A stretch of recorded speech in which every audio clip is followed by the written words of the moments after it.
talk about franchise tags, right? Yep. Because this is a big thing because the franchise tag the deadline actually ended today. So now we know who is getting franchise tagged, who isn't, and this is very important for this season. Yes. Very important, especially like what we had talked about in prior videos where we don't know what the salary cap is going to look like this year. We don't know how much it's going to increase. We don't know if it's going to stay the same. We don't know yet. Sure. So this franchise tag is very, very, very, very important. I cannot stress enough how crucial these franchise tags are this year. So for the people at home who do not know what a franchise tag is, a franchise tag is a football team's right to tag a player with a base salary for 1 year. It's basically a 1 year contract that the player either has to sign or sits out the season. That's kind of like their option there. They kind of have to sign the contract. It's part of the agreement between the NFLPA and the NFL. You get paid either top 5, I believe it's the average of the top 5 people paid at your position. Correct. Or you get 125% more than your last base salary. Correct. Whichever is more. Correct. So these players that I'm about to list. And let me add, before you go into that, some fun facts for some people who might not know this. There actually is a part of a franchise tag that a lot of people don't know about. Okay. And it's the fact that it actually is negotiable between teams, right? Okay. So let's say, for example, Chris Godwin, someone we'll talk about in a second. The Buccaneers said, Chris, we're going to franchise tag you. Okay, great. Say a team wants him bad enough, they can offer a similar franchise tag to Chris Godwin. And now, if the Buccaneers say, we don't want to match that offer. Okay, so now what they do is the Buccaneers will get 2 first-round draft picks off of the team that negotiated for Chris Godwin for that same franchise tag. Does that make sense? Yeah, I can't see anyone doing that. That's why it never happens, right? Because you would pay a franchise tag, which is usually not cheap. And you lose 2 first round picks. And you lose 2 first-round draft picks. You can only see that happen for every quarter. 1 year for that player to be a free agent right afterwards. Right. So that's why it never happens. But that actually is a crease or a wrinkle in the franchise tag that people don't know. Very interesting. Fun facts with Tom Robinson. And one more thing too, a franchise tag. Each team only has 1 franchise tag. You cannot franchise tag your whole roster. So that's why it's even more valuable and important to franchise tag the right person. Correct. So that's why we're really kind of harping on the importance of all this. So go for it, Andrew. We had 9 teams use their franchise tag. You do not have to use it. We had 9 teams use it. Broncos used it on safety Justin Simmons, which I think is a great idea. And he'll be taking home 13.7 mil approximately. Very nice. Jets, safety Marcus May. Yep. Same position as Justin Simmons, but he's not in the Jets. Very good young player. Washington football team tagged offensive guard Brandon Scherf, who is a good veteran offensive guard that they are going to need if they want to build more on that offense. Bucks franchise tag Chris Godwin, which we will talk about later. I think that's interesting. He's booked for 16 million. Jags signed offensive tackle Cam Robinson, which is good. You're going to need a tackle to help support whatever rookie quarterback Trevor Lawrence, presumably, that you are going to have behind that line of scrimmage. So you better have a guy ready. Him and James Robinson I'm excited for that one. And Cam Robinson. Giants signed defensive lineman Leonard Williams. They need help on the defensive side of the ball. Might as well have an anchor. He's booked for 19 million. Excellent. And which is good for them too because they were a very defensively oriented team last year. Their defense is nasty. Keep it so, yep.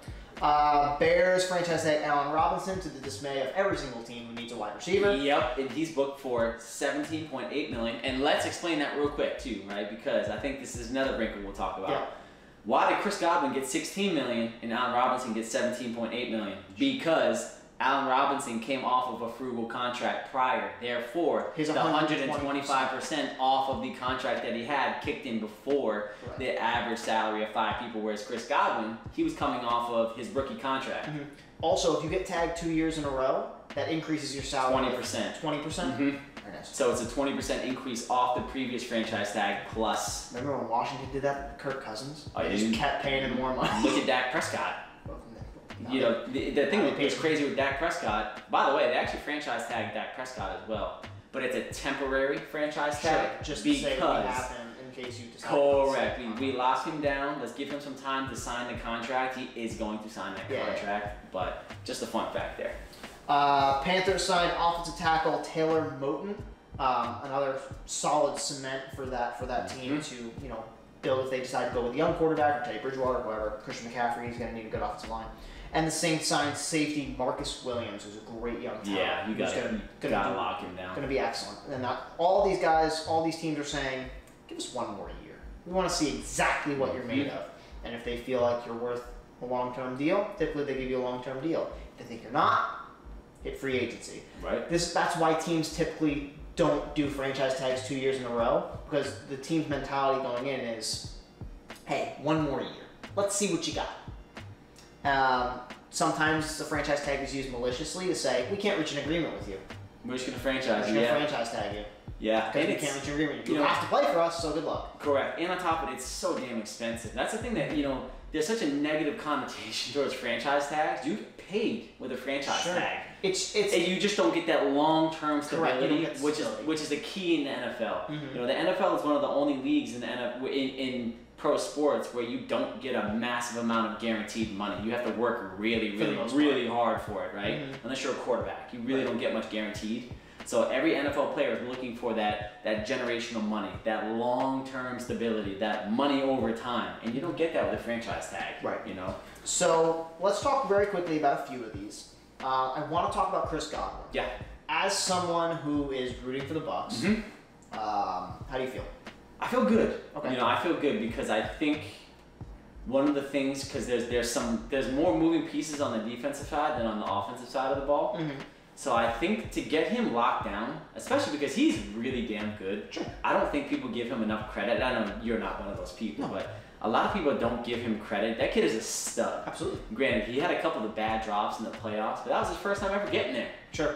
So first time going to a new place, a lot of new feelings, new emotions. You never know what can happen, but I think that was good, especially because now they have that box checked. That was really the only offensive piece that they really needed to bring back. Antonio Brown, take or leave. He's not going anywhere. It's Gronk, he's not going anywhere either. Those are really the only two big guys on the offensive side of the ball that were a question mark. Sure. Those two guys will probably come back anyway. So now what that allows them to do is, that allows them to say, okay, Lavonte David, let's talk. Okay, Shaq Barrett, let's talk. We have this amount of money now. Let's work something out. We want you to stay. So with them doing this with Chris Godwin, it becomes abundantly clear. The Bucs had 3 key free agents: Chris Godwin, Shaq Barrett, Lavonte David. Those are your 3 key free agents. In my eyes, you can only keep 2. Good luck. They're not bringing back Lavonte David and Shaq Barrett unless one of them takes a massive pay cut, which I don't see either one of them doing. Yeah. So, because the Bucs just don't have the cap space. They do not have the room to make that work. No, actually, you want to know what's interesting? They actually are not. They're in the top 10 in terms of available cap space, I believe. You'll have to fact check me on that. But I don't believe they're as bad off in terms of cap space as I believe people think they are. They are not top 10. They're out of the top 10. I don't know what they are, but someone sent me the top 10. Shout out to Vin. Oh, thanks for sending me. Shout out, Vin. Big Vin. What's up, dog? He wants to be on the sit down one day. Oh, does? He's so excited. Come on, Vin. He's coming to Florida this Come on down, bro. Yeah. Come on. But I think it's interesting that they decided to go offense. I was almost sure they would try and keep that defense intact because that did seem to win them that Super Bowl. Sure. So I was almost sure they would say, hey, let's try and keep this unit together. We can try and make some things work on offense. It's a very offense-heavy draft this year. There's a lot of really good talent. Some wide receivers that are going to fall to that later end of the first round would be top 5 picks normally in a normal draft. Sure. So to think that, they're being more restricted on, hey, let's keep this offense together, I become a little wary because now, okay, so you got a few key pieces on the defense. Either one or both of them are going to leave. Now, that's 2 players that are pretty much the core of your defense. What's your plan here? Right. Granted, they do have good young guys like Devin White. They have some good vets on that squad like Ndamukong Suh and Vita He's actually a free agent. Ndamukong Suh. Are they not re-signing him? They have not yet, I guess. I don't think they I think they're gonna let him hit free agency. Okay. I think they want to bring him back. Sure. So it's a good veteran presence to have. I think the thing about it is that don't underestimate Bruce Arians. Because for not some reason, he has a really good way with his players. He has a way of connecting with his people. Yeah, absolutely. Right? And I think a lot of those people down in Tampa, they really enjoy being there. But again, everybody who enjoys being in a place, they like the money more than they like the place. Sure. 10 times out of 10, let's be real. Right, So, and in some of their brains, I can only imagine they're saying, all right, I got my ring, now it's time to go get some money. of course. Absolutely, right? Of course. And that's Shaq Barrett and Levante David. Sure. Levante David's a little more up there in his career. He's not the young. He's really nasty though. He's still really good, absolutely. But how much longer does he have of that prime of a linebacker? Right. Because it doesn't really last very long. I'll tell you what, unless you're a crazy Hall of Famer like a Luke Kuechly who had it going for like 6 years straight of all pros. Bro, I heard a stat actually about Levante David which shocked me. He is the only other player in NFL in the history of the NFL to record 1,000 tackles, I think 20 interceptions, and 40 sacks outside of Ray Lewis.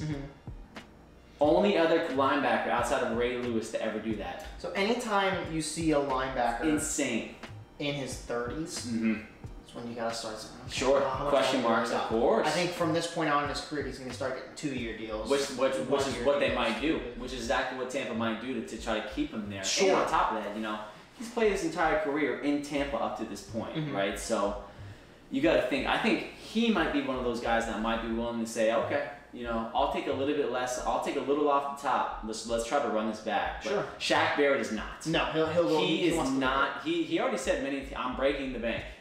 Whether it's here in Tampa or somewhere, I am going to break the bank. I believe he'll be a top 3 paid pass rusher. Absolutely, because he can rush the pass and play the run.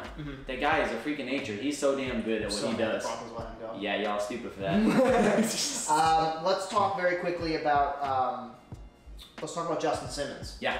Me personally, I'm a Broncos fan, so that was something in the Broncos kind of sphere of fans is like, yo, let's pay these boys their money.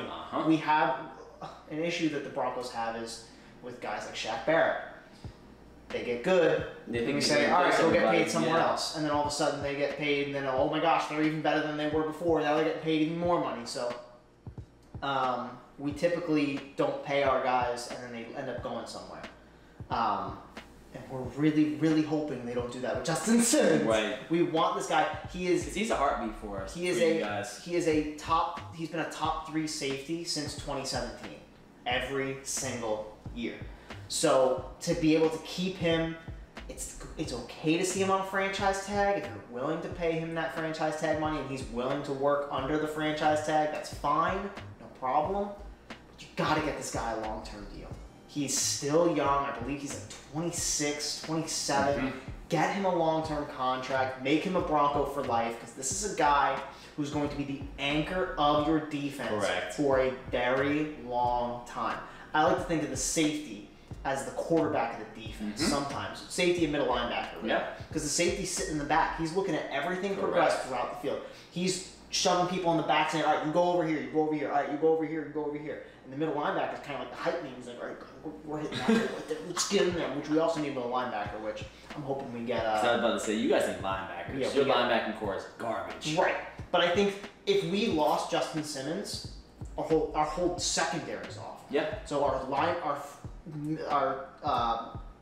back linebackers, our off the ball linebackers, I should say, and our whole secondary will be trash. Nobody. Justin Simmons makes everyone better around him, so he makes that secondary better. We need young guys in that secondary. We need guys on. I think in the draft we're going to address a lot of those cornerbacks, even guys like Shaquille Griffin. We might even grab, which we'll talk about later.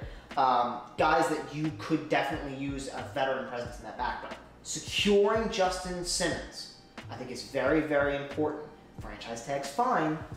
Let's get a long-term deal done. Correct, and that's the thing too. You hope that the franchise tags for all these players are being used proactively and not reactively, right?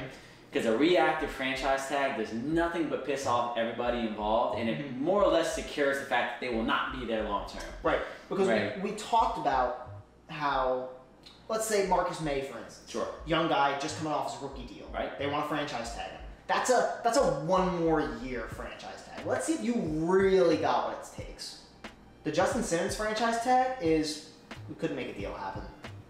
And now we want to make you play for us because we don't want to lose your talent. Yeah. And we're willing to pay you that franchise tag money. So it's not a one more year thing. We know Justin Simmons is legit. Pay him the money he deserves. Make him a top 3 paid safety in the NFL because he's a guy who is a top 3 safety in the NFL. Pay him what he's worth. To me, it's like teams want to pay guys like Dak Prescott top 3 money when he's a top 10 quarterback, but you don't want to pay your guys who are your supporting cast as top level players when that's what they are. Like, treat them what they are and make it so. Yeah, and I'm with you, but I think you're kind of living in like an idealistic world. You know what I'm saying? Because it's like the quarterback will always get paid more. Why? Yeah. Because they have a much more. You know this. You know football. Quarterbacks can win or lose a game. One bad safety won't necessarily win or lose you a game. That's fair. And that's what happens in the NFL. You get paid based off of the impact you have on the game every play. A quarterback has significant more impact than a safety would. You say the safety won't lose you a game. But I'm only left thinking as a Broncos fan back to going against the Ravens in the divisional round. Oof. Ball goes right over Raheem Moore's head. Touchdown, Ravens. Ravens go on and win the Super Bowl.